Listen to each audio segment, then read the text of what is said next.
Sir మా ఆయన కొత్తపల్లి స్కూల్లో పనిచేస్తున్నాడు సార్, టీచర్ గా, పిఎస్ టీచర్ గా, రెగ్యులర్ టీచర్ సార్. మీరు కనుక్కోండి, ఎవరికి కూడా ఎటువంటి టీచర్తో మనస్ఫూర్తి లేవు. పిల్లల్ని ఎవరో ప్రొవోక్ చేసి చంపేసేస్తున్నారు. ఇది ఈ రోజు నాకు 3:45 ఫోన్ వచ్చింది సార్ స్కూల్ నుంచి. ఫోన్ వచ్చింటే నాకు ఫోన్ తీసి, అది కూడా ఎవరు స్కూల్ నుంచి చేయలేదు, వేరే మేడం ఫోన్ చేశారు. ఫోన్ చేసి, మేడం ఈమె కొత్త నాకు తెలియదు, ఆ నెంబర్ కూడా నాకు ఫీడ్ లేదు. మేడం మీరు రహీమున్ మేడం కదా, నేను దర్బార్కి అంటే నేను నిజంగా నమ్మలేదు. ఈమె ఫోన్ చేస్తుంది, మేడం మీ సార్కి ఏదో కొంచెం బాగలేదంట, మీరంట శిల్పా మేడం కి ఫోన్ చేయండి అని చెప్పింది సార్. శిల్పా మేడం నెంబర్ నా దగ్గర లేదు, కానీ నా నెంబర్ శిల్పా మేడం దగ్గర ఉంది కాబట్టి ఆమె మళ్ళీ ఆమె నుంచి నాకు ఫోన్ వచ్చింది. నా నుంచి నాకు ఫోన్ పోలేకపోయింది, నేను అడిగినా కూడా పెట్టేస్తున్నాను.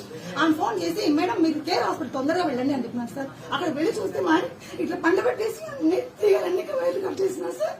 ఈసీజీ అన్ని తీసేసి ఆడ పల్స్ రేట్ రావడం లేదు సార్. నేను చూసి మొత్తుకుంటున్నా సార్ డాక్టర్ తో, సార్ పల్స్ రేట్ లేవు, ఏంది సార్ పరిస్థితి? ఏం కాదు మా, ఏం కాదు, బాగా అయిపోతుంది, ఈమెను బయట